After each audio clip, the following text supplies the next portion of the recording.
happening? Well, I had like I wouldn't say an existential crisis, but in the last like month, I realized I hate playing video games alone. Yeah. Oh yeah. So No, like it's not fun. it took a while to reach that point, but like 5-6 years ago, 7 o'clock at night, I got nothing better to do. Sit down and play some games. Could be COD, could be Battlefield, whatever. Like game of the week, I'm gonna play. I tried to do that the other night. I got about 20 minutes in and went, this is the dumbest thing in the world. Why am I doing this? Nobody else is on. I'm going to go back to doing work. It's 9 o'clock at night. I still got work to do. Might as well go do work. Yeah. And it was one of those moments where I'm like, is this what it's like being an adult? Because I realized I don't want to have fun if I'm not like doing something with my friends, but instead like 9 o'clock at night and sitting there doing work. No, it's because you value teamwork and communication and things like that. You don't know it yet, but that's really the game is number 1, 2, 3. It doesn't matter. The game doesn't matter. Yeah. But if you're working together, communicating, and accomplishing a goal, it could be to put a fucking ping pong ball into a cup. Yeah. You know what I mean? Like with the worst graphics ever, but if you're doing it with your friends, it's a lot more fun, right? And the fun part comes from the camaraderie and all that stuff. So Do you game a lot, Tom? Uh-uh. No? I take it you're like super busy with Amped. No. So actually, that's actually an interesting thing. So you're not super busy with AMP? I don't do anything at Amped. I exist at Amped. That's it. No, You do the Wednesday live streams. That's all I do. I exist on the Wednesday live streams, and I do nothing else. No. Amped for me. I mean, even the last time you guys had me on the podcast, like Amped for me has like evolved so much because now I'm involved with so many higher up things of the company that my day usually used to be like, oh, I'm going to build X gun and I'm going to help customer service answer a technical question. And then slowly became, now I'm in meetings about like, are these trips generating enough revenue? Do we keep doing this thing? Are we diverting enough funds here and developing these things?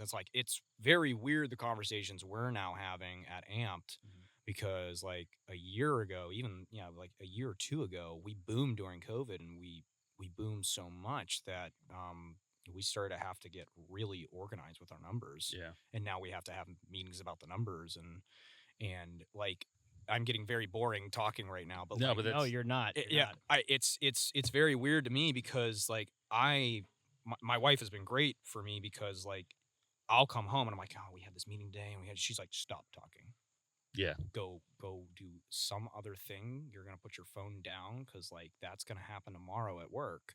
So getting back to your original question, do I play video games? I actually was forcing myself to try and play Tarkov for a very long time. Hey, if you want to play, let me know. That sounds like absolutely.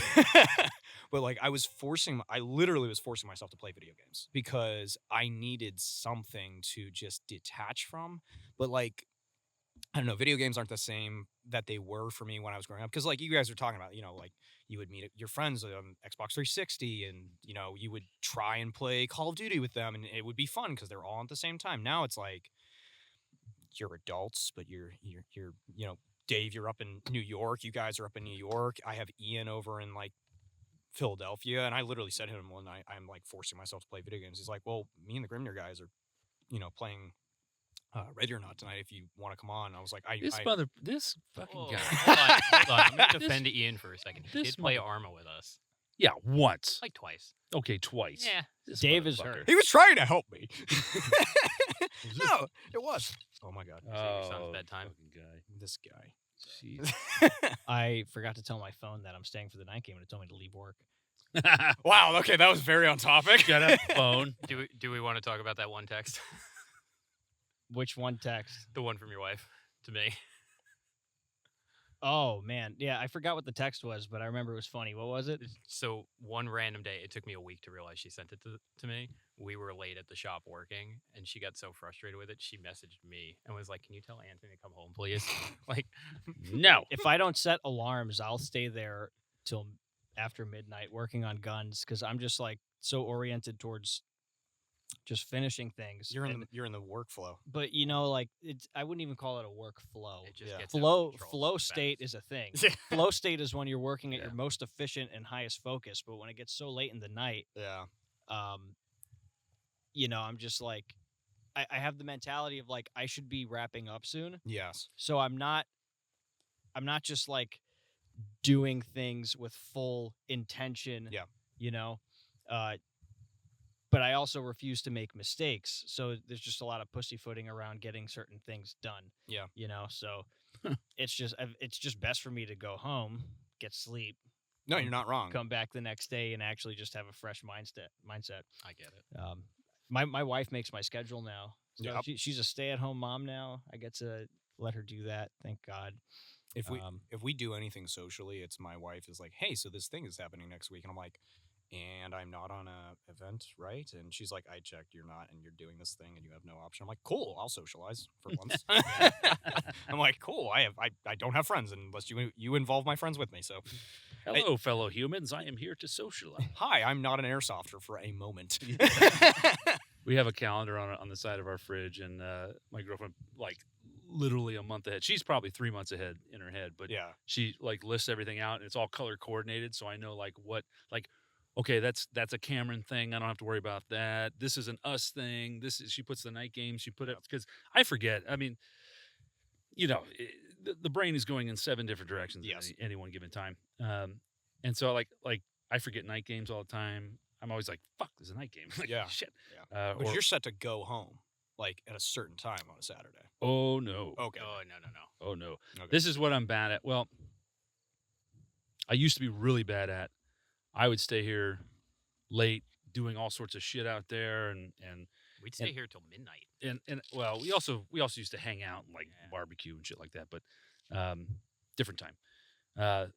But I had to. I was telling Kevin today. I was like, you know what's great about being a ref? I was like, what? I was like, when you leave here after I pay you and you leave here, you can turn the Zulu brain off. Yes. I was like, I can't. No. I go home and I think about it 7 days a week, 24 hours a day, and fit my life around, this place. I mean, today was Ronnie's wedding. Yeah, we missed Ronnie's Today's wedding. Ronnie's wedding. And thanks, Ronnie. congratulations, Ronnie. JoJo's his best man. I'll get it.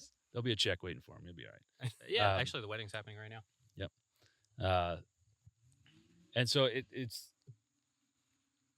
nice for that live studio audience. Live studio audience. If you rev your engine while driving up and down, okay, I'm gonna stop. Oh, he got it again. Yeah, he wins. He won the prize. That prize you get when you win when you rev your engine. I debated rolling in here with the 250 with max volume of just. Is that a diesel? Yes. Oh, dude, black smoke all the way up the driveway. I wish because I want to def delete it, but DOT is a thing and I hate it. I really hate it because I'm just like, I really wish we could actually make more power and be more efficient, and that would actually be better for the company. Yeah. Get a Cybertruck. Oh no. That's actually a deep joke at the company because Kurt. Oh really? Kurt looked into and Kurt is a very smart man, but Kurt looked into a fleet of Cybertrucks. A fleet. Yes. So he was going to get one for himself and then see if we could tow the whole way to New Mexico with it while stopping at the like the Tesla chargers at Planet. It added like 10 hours to the trip. Oof. And it was like, well, we could try that for local stuff, and then they came out and you saw all the problems with the towing capacity. I was gonna say, did everyone see the Whistling Diesel video? Yes. Yeah. And it was like, yeah, I'm very glad we did not get those. But they look cool. They look so cool. And they're bulletproof. There's one NC4 Cybertruck. There's one Cybertruck in this New Windsor. Oh no, there's more than one. There's one in the safe. There's more than one. I have seen 4 so far. There's one by my house. Did you see the orange one? How do you know there are 4 different ones?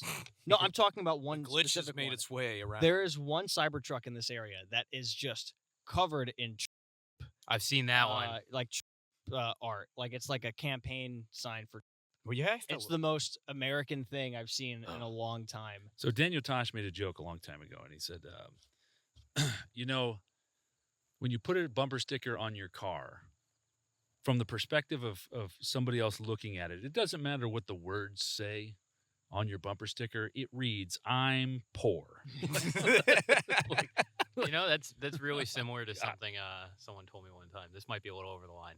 I used to have a New Windsor PD magnetic bumper sticker on my old. Take it off. Yeah, well, on I my see old those car. all over the place. Yeah, and somebody that may or may not have worked at that department at one point in time told me, they're like, don't keep that on your car. I was like, why? And they're like, that only means 2 things in this town. Either you're 100 years old or you do heroin. This'll trick them. I'll support them. Yeah. Then I can sell my Like, heroin. Okay. They'll Like, have no idea. Got There a should new car, be- didn't put that on there. There should be Zulu 24 bumper stickers.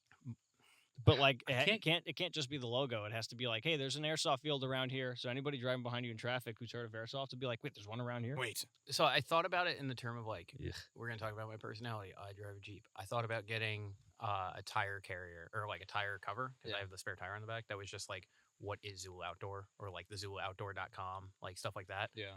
To see how much traction you actually get from that. Yeah. But then I could not I just couldn't bring myself to put my business on my car. Yeah, like Mario when he got the Zulu logo put on his ridiculous Jeep. He was like, "Hey, do you want me to put it on yours?" I was like, "Yeah, I'll let you do it." Yeah. Yeah, didn't you used to have one on your? Yeah, what on was the it? Tacoma. Yeah, the Tacoma. But that was cool. That was like it was vinyl, and it was all the right colors and everything, and it was also small. It was like this. It wasn't on the back. It was on the side window. It just looked like a cool decal. It didn't Yeah, it look looked like adverting. I figured I'll just get a tattoo. If I put an Anttech logo on my car, and if I go anywhere in public where there's an airsofter there, they're gonna stop me and ask me tech questions, and I'm gonna be stuck there. That's a potential customer, Anthony. No, not because of them, because I'm gonna not be able to not explain everything in excruciating detail. So- Like, oh well, when you have nozzle alignment. Yeah. Well, actually, I'm gonna look at the camera when I start this. This is by no means talking shit about anyone.